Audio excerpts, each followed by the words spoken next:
हाय दोस्तों, ये मेरा पोल्ट्री फार्म का आज 25 डेज है। मेरा बालों का एवरेज वेट मिनिमम 1.5 kg आया है। बर्ड का दूध अच्छा हुआ।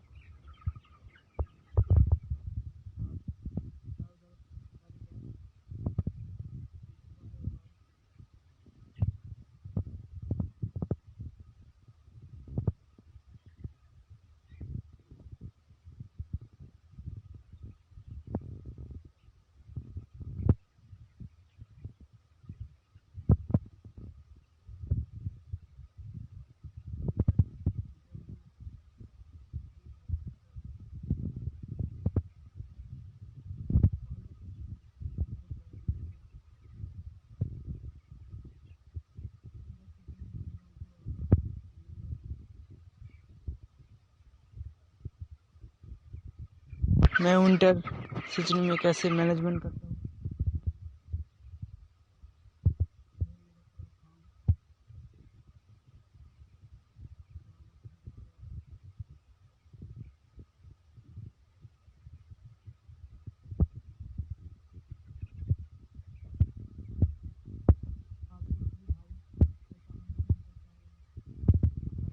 एक बार है, इसका वेट 2 किलो के आसपास हो गया।